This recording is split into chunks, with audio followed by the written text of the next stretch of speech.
De repente, as pessoas começam a se questionar de por que aquela criança ou aquelas crianças não estão conseguindo acompanhar de forma adequada a sala de aula, por que determinado aluno tem tal dificuldade e tudo mais. E aí muita gente quer interferir. Então vem aqueles que dizem assim, olha professor, você tem que ir pela média da sala, outros falam não, respeita um pouco o tempo da criança, vamos respeitar aqueles que estão com mais dificuldades, e outros falam não, a vida está corrida, essas crianças têm que superar suas dificuldades, vamos acelerar, vamos no ritmo daqueles que estão num padrão muito melhor.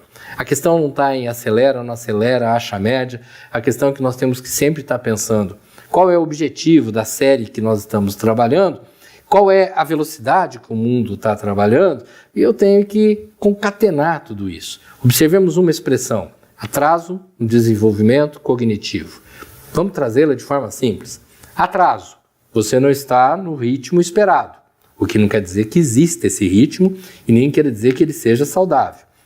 Desenvolvimento, algo extremamente vivo. Nós não estamos falando essa criança tem um problema, ela nunca vai caminhar, eu só estou falando, ela vem desenvolvendo dentro de um determinado ritmo. Cognitivo, habilidades que envolvem a sua capacidade de aprender, percepção, memória, e soma-se a isso uma série de outras características, como, por exemplo, coordenação motora fina, coordenação motora global. Ocorre que nessas horas as pessoas falam, mas vai procurar um especialista? E se for procurar, que especialista? Psicólogos, psiquiatras, neurologistas, psicopedagogos, o próprio pessoal da equipe pedagógica da escola, todos esses são extremamente importantes. Adiciona-se aí a terapeuta ocupacional, fonoaudióloga, tá? Mas o que eu tenho que parar para pensar um pouquinho é que o atraso no desenvolvimento cognitivo ele pode ter 1000 fatores. Talvez a criança tenha alguma dificuldade específica, que passada uma certa época poderá ser superada. Algumas pessoas erradamente dizem, não, deixa que ela melhora sozinho. Não, precisamos observar sempre. Mas sem dúvida, muitos casos, eles vão crescendo e vão desenvolvendo numa velocidade. Até os 5, 6 anos estavam numa velocidade, depois elas aceleraram um pouquinho. Outros vêm um pouco mais acelerados desde a infância. Isso é respeitar o tempo, mas não quer dizer vamos devagar e pronto, tá? O segundo aspecto, muitas vezes existem perdas neurológicas mais marcantes. Por exemplo, uma dificuldade de memória. E nessa hora eu preciso entrar com jogos concretos de memória. Nessa hora eu preciso possibilitar que essa criança saia do conteúdo tradicional e vá desenvolver suas habilidades através de outro tipo de atividade. Mas olha, existem crianças que neurologicamente não estão apresentando nenhuma dificuldade, mas emocionalmente estão apresentando. E aí nós temos problemas que variam demais, desde o abandono que a família pode exercer até a superproteção que a família pode exercer. Os extremos sempre vão incomodar.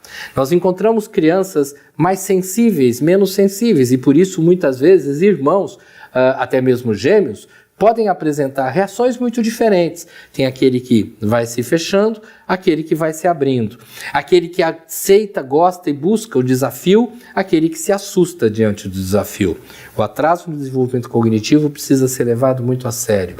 Ele não pode ser visto como algo passageiro. O atraso no desenvolvimento significa que a escola precisa ir pensando o grupo como um todo, a sala como um todo, e ela tem que pescar, no bom sentido dessa expressão, as crianças que estão um pouquinho mais aceleradas, um pouquinho mais lentas, apresentando dificuldades específicas, e vamos ver o que está acontecendo na vida de cada uma delas.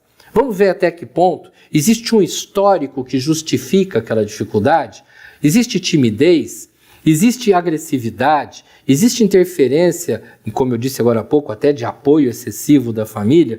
Que tipo de mundo é esse? Entender se o atraso está ligado a aspectos neurológicos, está ligado a aspectos da falha do desenvolvimento, por exemplo, fonoaudiológico, se está ligado a algum tipo de estímulo da casa, essas informações são importantes.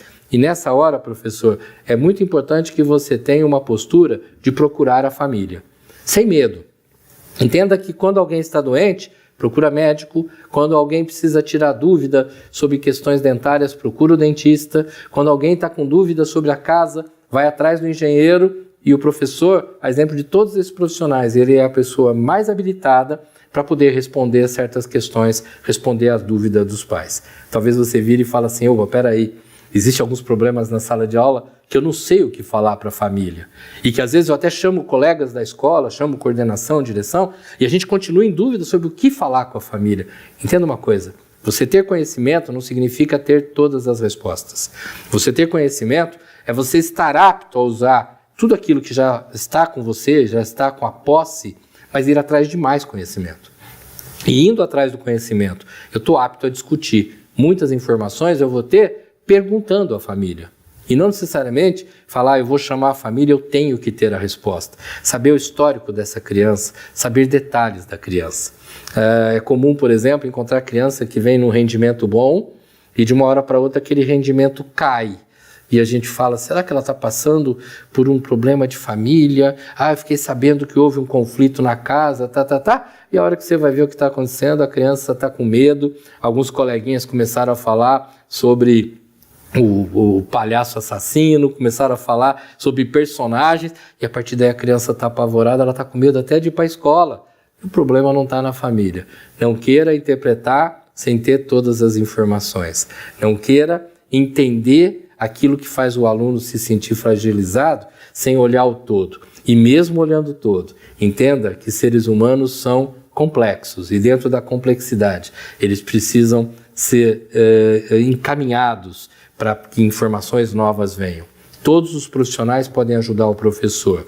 O professor está aí para compartilhar e ajudar todos os profissionais. Quando nós pensamos a psicologia, quando nós pensamos a pedagogia, quando nós pensamos as ferramentas do conhecimento, nós temos condição de fortalecer o ser humano nesse mundo de tanta instabilidade, nesse mundo de tanta informação.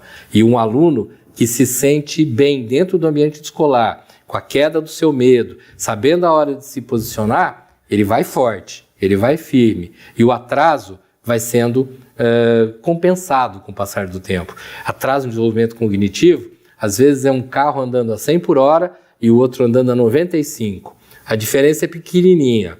Se você não cuidar, vai aumentando a distância. Mas a hora que a gente começa a olhar, daqui a pouco eles estão andando juntos e tem grande possibilidade de atingir os mesmos objetivos, a mesma meta. Até a próxima conversa da gente.